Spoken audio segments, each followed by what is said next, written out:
Hello students, मैं doctor ममता सिंह। आज के इस वीडियो लेक्चर में MSc computer science 4th semester के पेपर सॉफ्टवेयर इंजीनियरिंग का जो पेपर है उसका यूनिट 1 का part software requirement analysis and specification का पार्ट 2 वीडियो आपके सामने लेकर आए हैं, जिसमें हम आगे के टॉपिक्स कवर करेंगे। पार्ट 1 में हमने डेटा डिक्शनरी, डीएफडी और इससे रिलेटेड बहुत सारी चीज़ों को कवर किया है। इसका हाफ पार्ट आज की वीडियो में हम देखते हैं, तो आइए देखते हैं आज का ये वीडियो।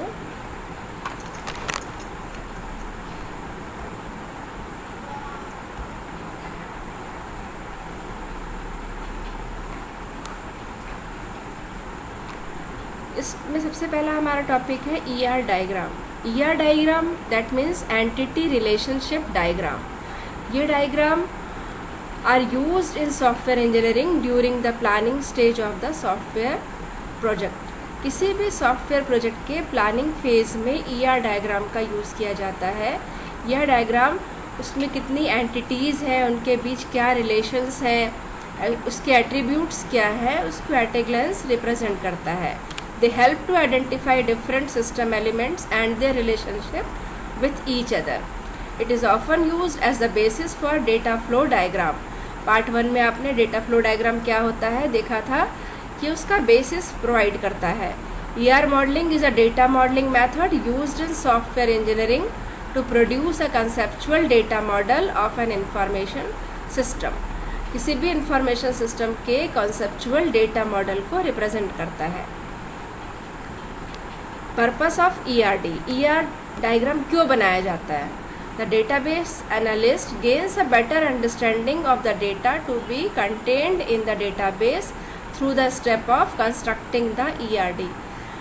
ERD के माध्यम से कोई भी जो डेटाबेस एनालिस्ट होता है वो डेटा कैसा है उसके बारे में डिटेल जान सकता है, जानकारी लेता है और उसको सॉफ्टवेयर डेवलप करने में हेल्प होती है। The ERD serve as a documentation tool। एक प्रकार का हम इसे डॉक्यूमेंटेशन टूल कह सकते हैं। इसको देखकर हम आगे एसआरएस प्रिपेयर कर सकते हैं। एसआरएस प्रिपेयर करने में हेल्प करता है हमें। Finally the ERD is used to connect the logical structure of the database to users.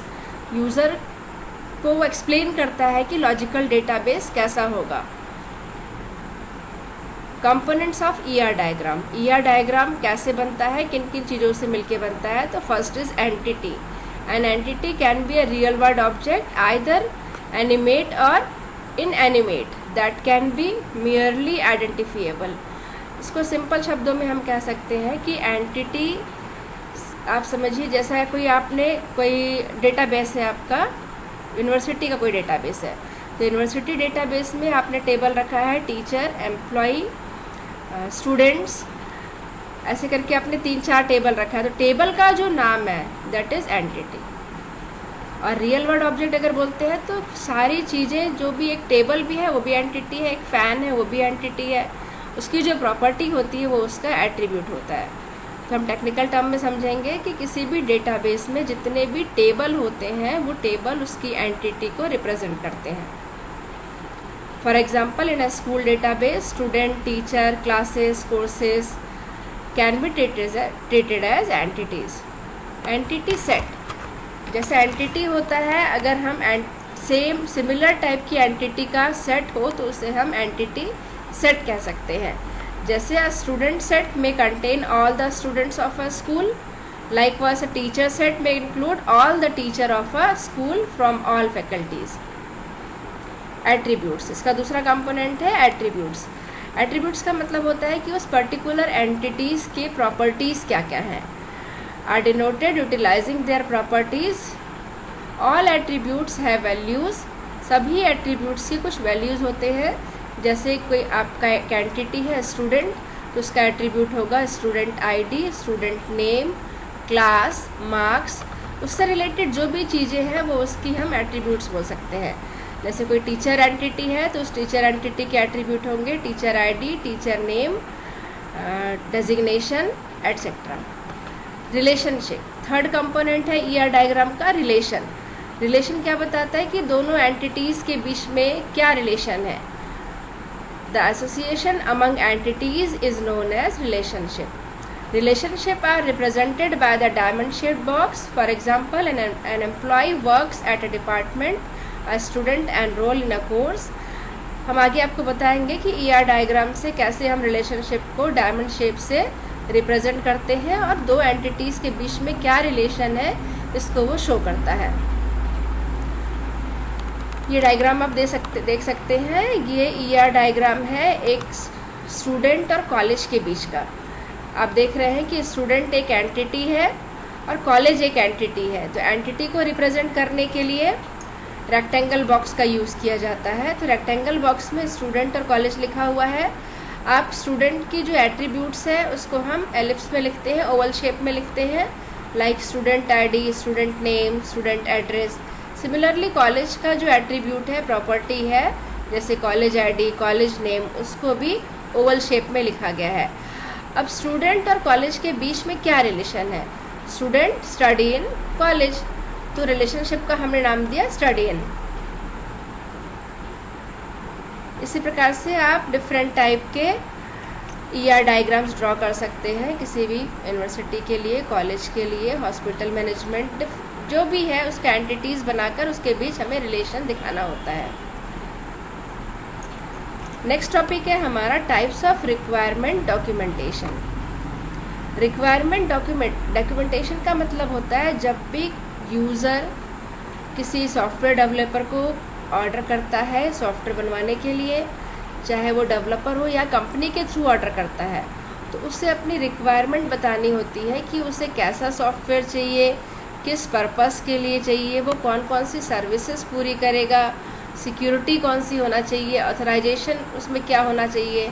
तो इन सब को वो एक लिखित रूप में डॉक्यूमेंट बनाकर डेवलपर को देता है। तो इसमें कई अलग अलग टाइप्स होते हैं। तो आगे हम देखते हैं। टाइप बताने से पहले आपको बताना चाहेंगे कि ये रिक्वायरमेंट डॉक्यूमेंटेशन में कौन कौन से पीपल इन्वॉल्व होते हैं। तो first, the customer. The customer is ultimately responsible for determining the requirements. The customer needs are origin of the project. Customer सबसे इम्पॉर्टेंट वाइटल रोल प्ले करता है क्योंकि वो सॉफ्टवेयर उसी के लिए बनाया जाता है और उसकी रिक्वायरमेंट को फुलफिल करता है। The business analyst is responsible for discovering the problem, requirements and determining the solution. Business analyst जो होता है वो रिस्पॉन्सिबल होता है उसमें आने वाली प्रॉब्लम्स या रिक्वायरमेंट के लिए और उसका सोल्यूशन प्रोवाइड करने के लिए। Then the project manager is responsible for delivering the solution to a problem. Project manager जो प्रॉब्लम्स आई हैं उनका सोल्यूशन प्रोवाइड करने के लिए रिस्पॉन्सिबल होता है।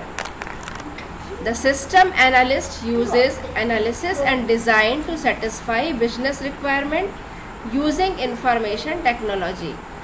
System analyst analysis and designing के माध्यम से जो भी बिजनेस रिक्वायरमेंट्स आई हैं उनको फुलफिल करता है।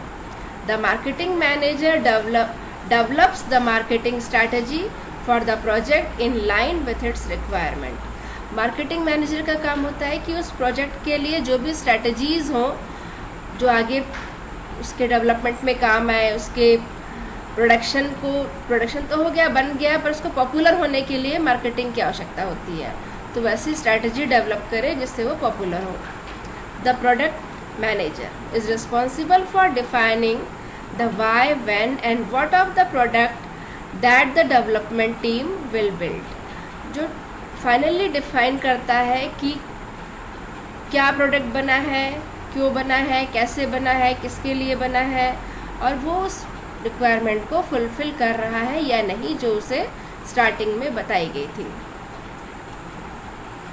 टाइप्स ऑफ रिक्वायरमेंट डॉक्यूमेंटेशन, इसके डिफरेंट टाइप्स होते हैं। जैसे बिजनेस रिक्वायरमेंट डॉक्यूमेंटेशन को हम बिजनेस नीड स्पेसिफिकेशन भी कह सकते हैं। किसी भी बिजनेस के लिए जो उसका रिक्वायरमेंट होता है उसको डॉक्यूमेंट के फॉर्म में प्रेजेंट करना रिक्वायरमेंट डॉक्यूमेंट कहलाता है।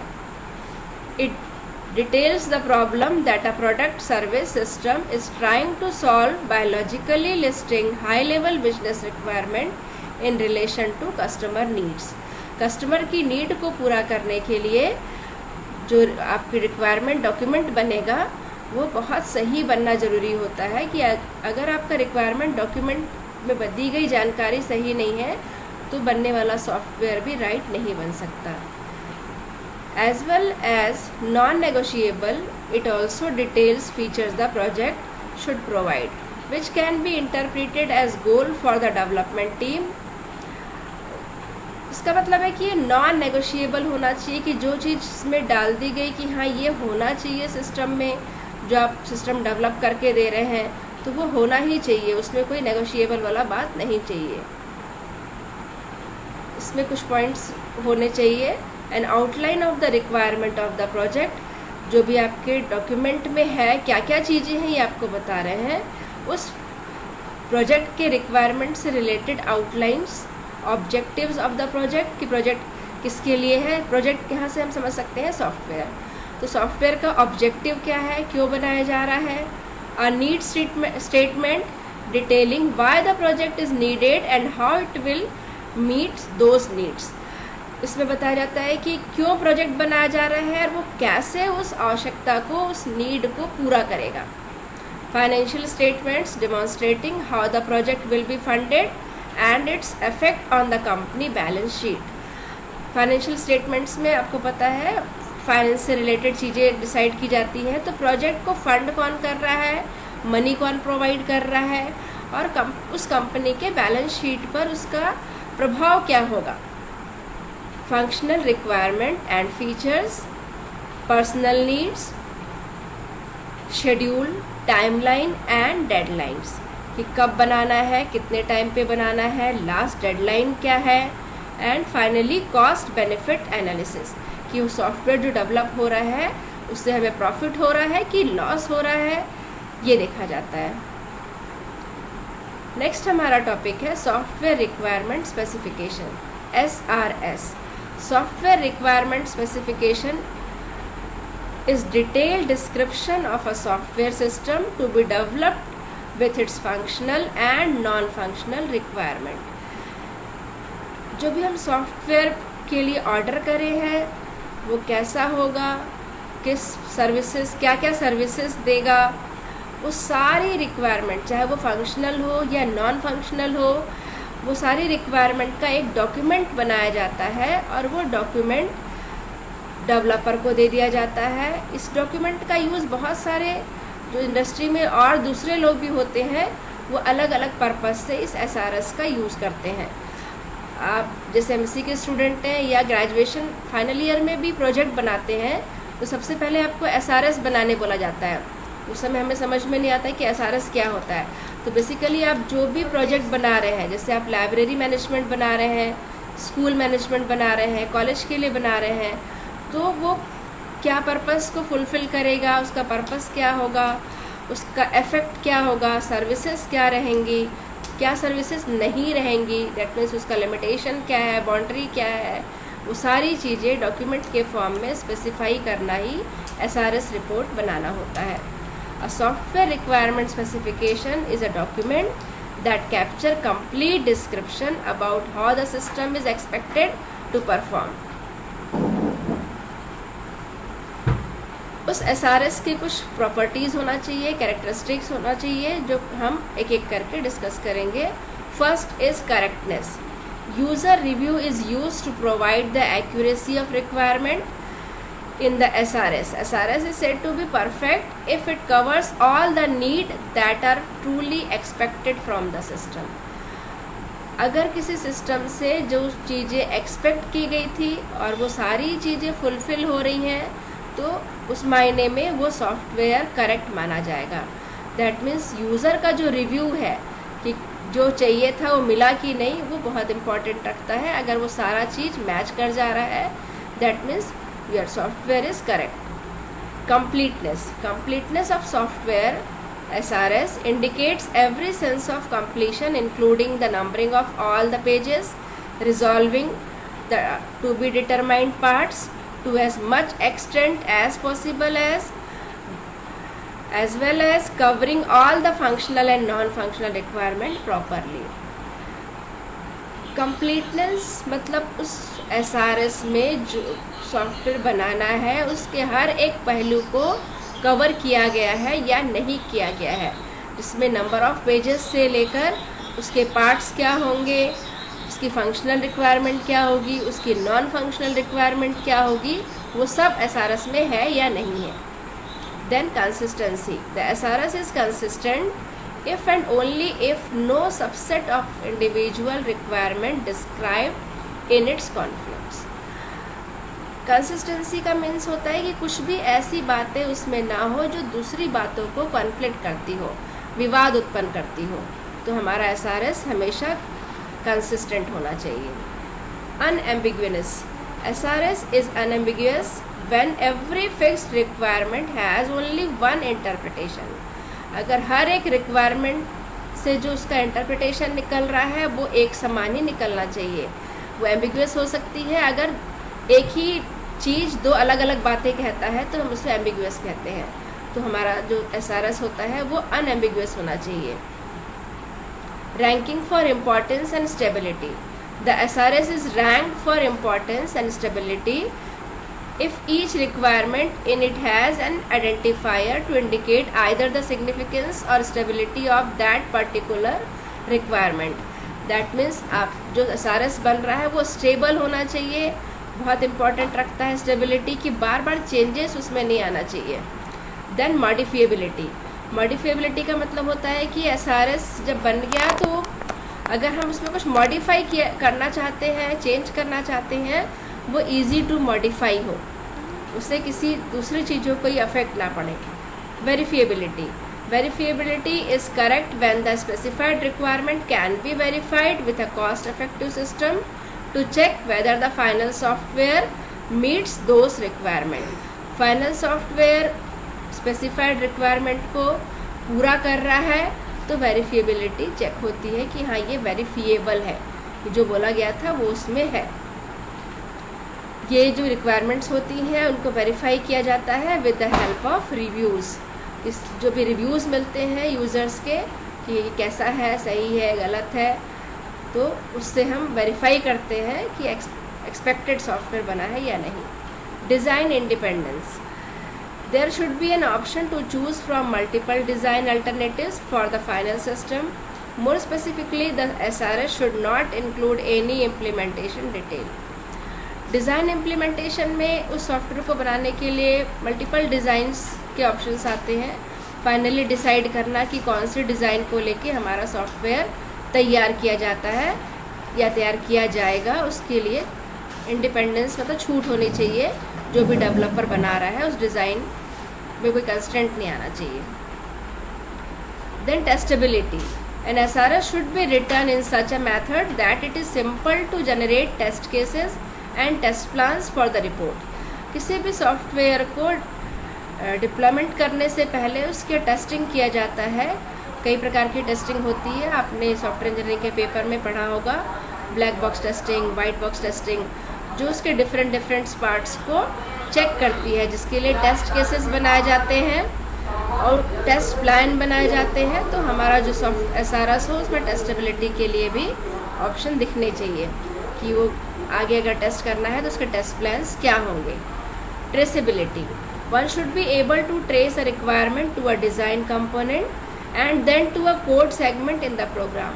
Similarly one should be able to trace a requirement to the corresponding test case. जैसे आपको पहले पॉइंट नंबर 9 में टेस्टेबिलिटी मीन्स कि टेस्ट कैसा होगा, टेस्ट केस क्या होगा, उसका टेस्ट प्लान क्या होगा। तो हर एक टेस्ट केस के लिए हम ट्रेस कर सके उसके रिक्वायरमेंट को कि इसके टेस्ट अगर टेस्टिंग होगी तो उसका रिक्वायरमेंट क्या होगा, उसकी ट्रेसिंग पहले से की जा सके। ट्रेसिंग करने के दो मेथड हैं, backward tracing and forward traceability. Backward होता है this depends upon each requirement explicitly referencing it's sources in earlier document. उस डॉक्यूमेंट में एक्सप्लिसिटली कैसे वो डिपेंड कर रहा है उसको निकालना और उसकी रिक्वायरमेंट को बताना। Forward traceability, this depends upon each elements in the SRS having a unique name और रेफरेंस नंबर। हर एक रिक्वायरमेंट का एक यूनिक नेम और एक रेफरेंस नंबर होगा।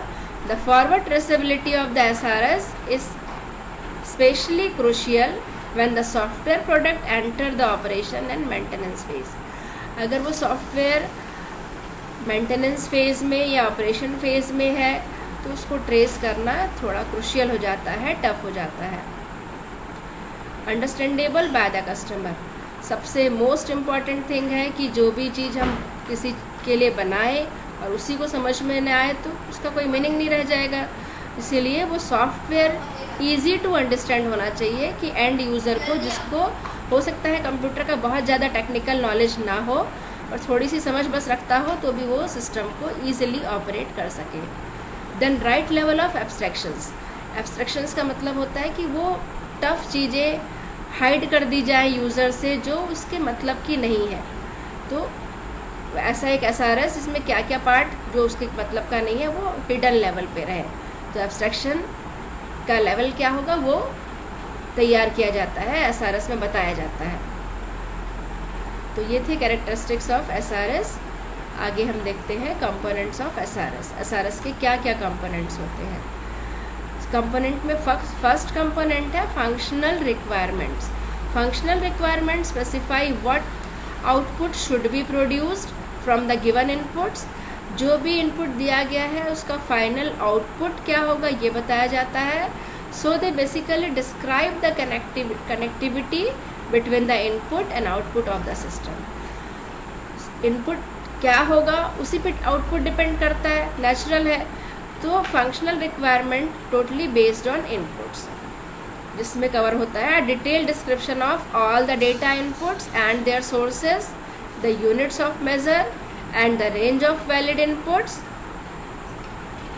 नेक्स्ट पॉइंट में all the operations to be performed on the input, data obtained by the output should be specified. उस पर परफॉर्म होने वाले सारे operations. Then care must be taken not to specify any algorithm that are not parts of the system but that may be needed to implement the system। ऐसे algorithm जिसकी आवश्यकता हो सकता है सिस्टम को इम्प्लीमेंट करने के लिए लगे पर वो उसका कोई यूज़र को ना हो, तो ऐसे एल्गोरिथम उसके कंपोनेंट में आवश्यक नहीं है डालना। It should specify the behaviour of the system for invalid input and invalid output. System invalid input और इनवैलिड आउटपुट के अगेंस्ट में बिहेवियर शो करना चाहिए।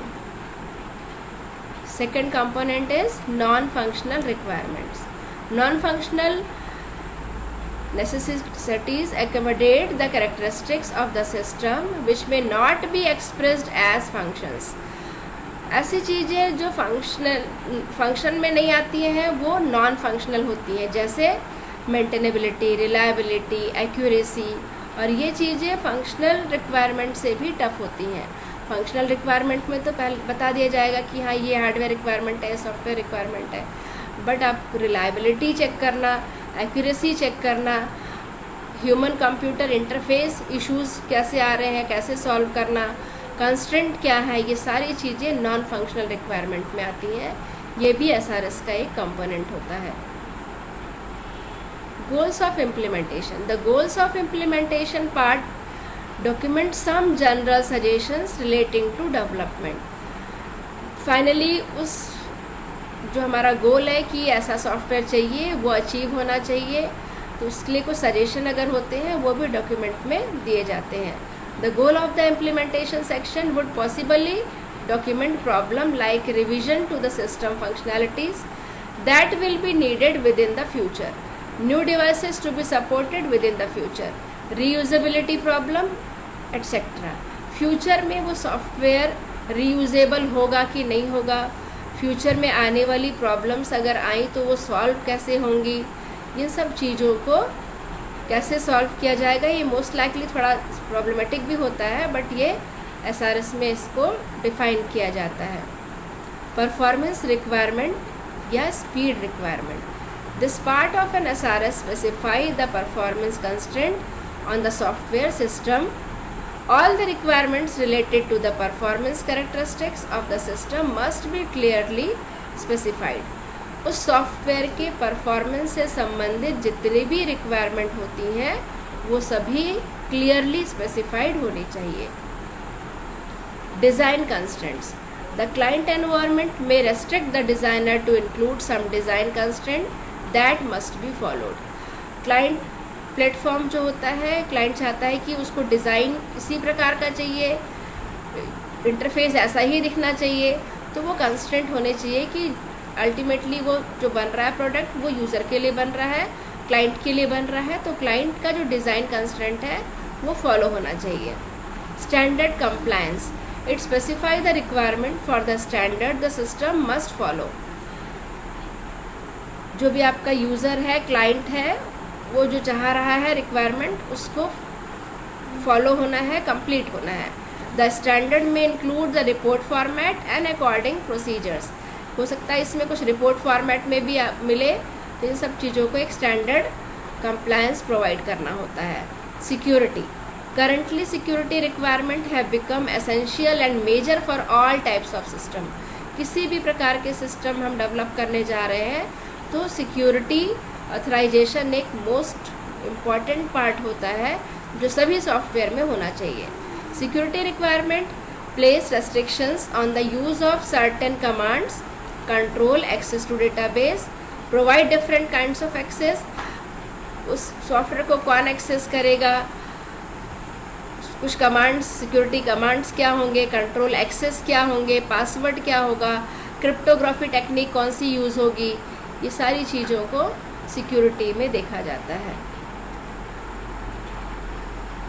नेक्स्ट हमारा टॉपिक है रिक्वायरमेंट मैनेजमेंट. जो भी रिक्वायरमेंट आ रही है, how to manage that requirements is the process of documenting, analysing, tracing, prioritising and agreeing on requirements and then controlling change and communicating to relevant stakeholders. It is continuous process throughout a project. Project के complete होने तक ये process चलती रहती है. ये क्या requirement है जिसमें एनालाइज किया जाता है, ट्रेस किया जाता है, उसकी प्रायोरिटी चेक की जाती है, तो ये सारी चीज़ें रिक्वायरमेंट मैनेजमेंट में आती है. Generally, the process of requirement management begins as soon as the requirement document is available. जैसे ही requirement document आता है, ये process चालू हो जाती है. परंतु सॉफ्टवेयर रिक्वायरमेंट एलिसिटेशन प्रोसेस का भी एक इम्पॉर्टेंट पार्ट है requirement management. Requirement elicitation process part 1 के लेक्चर में कंप्लीट किया गया है, आप वहाँ से रेफर कर सकते हैं. Requirement management enable the development team to identify, control and track requirements and change that occur as the software development process progress. Advantages of requirement management. Requirement management का क्या फ़ायदे हैं, क्या advantages हैं? First is recognizing the need for change in the requirement, establishing a relationship among stakeholders and involving them in the requirement engineering process, identifying and tracking requirement attributes, better control of complex project. This provides the development team with a clear understanding of what, when and why the software is to be delivered. Software को कब, कैसे, कहाँ deliver करना है, बनाना है, ये सारी चीज़ें रहेंगी. Improved software quality. This ensures that the software performs according to the requirement to enhance software quality. This can be achieved when the developer and tester have a precise understanding of what to develop and test. अगर जो developer हैं, tester हैं, पहले से decide कर लें कि क्या डेवलप होगा, क्या टेस्टिंग होगी, तो उसकी क्वालिटी को मेंटेन कर सकते हैं. सबसे मेन पर्पस रहता है जब भी सॉफ्टवेयर डेवलप किया जाता है, सॉफ्टवेयर क्वालिटी एश्योरेंस, यह एश्योर करना कि उस सॉफ्टवेयर की quality up to the mark रहे. Reduce project cost and delay. This minimizing errors early in the development cycle as it is expensive to fix error at the later stage of the development cycle. Starting से ही अगर error पता चल जाए तो बहुत हद तक की कॉस्ट को मिनिमाइज़ किया जा सकता है और डिले को हटाया जा सकता है.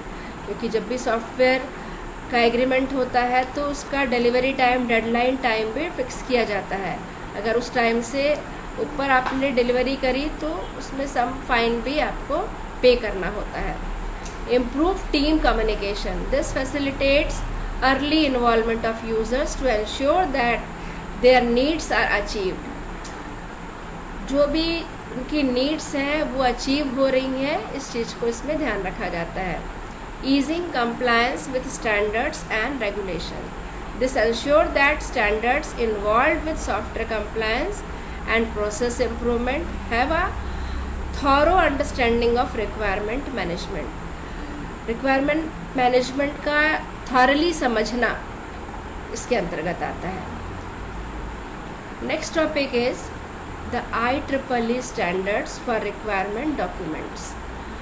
IEEE standards is the Institute of Electrical and Electronic Engineers का एक ऑर्गेनाइजेशन है जो कुछ स्टैंडर्ड्स प्रोवाइड करता है। आप सभी को पता है कि प्रोडक्ट्स जो होते हैं वो सर्टिफाइड अगर होते हैं किसी भी नेशनल या इंटरनेशनल लेवल पर, तो वो एश्योर करता है कि इस प्रोडक्ट की क्वालिटी अच्छी है। इस प्रकार से IEEE जो होता है वो भी एक स्टैंडर्ड प्रोवाइड करता है। The most widely known requirement document standard is IEEE ANSI। ANSI आप जानते हैं, American national standard for information interchange. किसी भी IEEE स्टैंडर्ड का स्ट्रक्चर क्या होगा, क्या क्या चीज़ें उसमें कवर होनी चाहिए, तो उसमें इंट्रोडक्शन पार्ट है। इंट्रोडक्शन पार्ट में ये सारी चीज़ें कवर होनी चाहिए, like purpose of the requirement document, scope of the product, definition, acronyms and abbreviations, references, overview of the reminder of the document. ये इंट्रोडक्शन पार्ट कवर करेगा। जनरल डिस्क्रिप्शन, जनरल डिस्क्रिप्शन में रहेगा product perspective, product function, user characteristics, general constraints, assumptions and dependencies. मतलब वो सारी चीज़ें कि user क्या चाह रहा है, कंस्ट्रेंट क्या होंगे, प्रोडक्ट क्या फंक्शन करेगा, क्या सर्विसेज देगा, ये सारी चीज़ें। देन स्पेसिफिक रिक्वायरमेंट, पर्टिकुलर कुछ स्पेसिफिक रिक्वायरमेंट है क्या, तो वो देखा जाएगा। Covering functional and non functional and interface requirement, appendix and indexes. It is a general framework that can be tailored and adopted to define a standard generated to the needs of a particular organization. किसी particular organization की need को कैसे fulfill करता है उसको इसमें include करते हैं। Finally, external interface requirement, external रूप से interface की requirement क्या है। All the possible interaction of the software with people, hardware and other software should be clearly specified. जो भी हार्डवेयर और सॉफ्टवेयर रिक्वायरमेंट है वो स्टार्टिंग में ही क्लियरली स्पेसिफाइड होनी चाहिए। The characteristics of each user interface of the software product should be specified. The SRS should specify the logical characteristics of each interface between the software product and the hardware component for hardware interfacing. Thank you students for watching this video. आपको यदि इसमें से कुछ भी query करनी होगी, कुछ भी आपको क्वेश्चन पूछना है तो आप कमेंट सेक्शन में जाके क्वेरी कर सकते हैं। Thank you.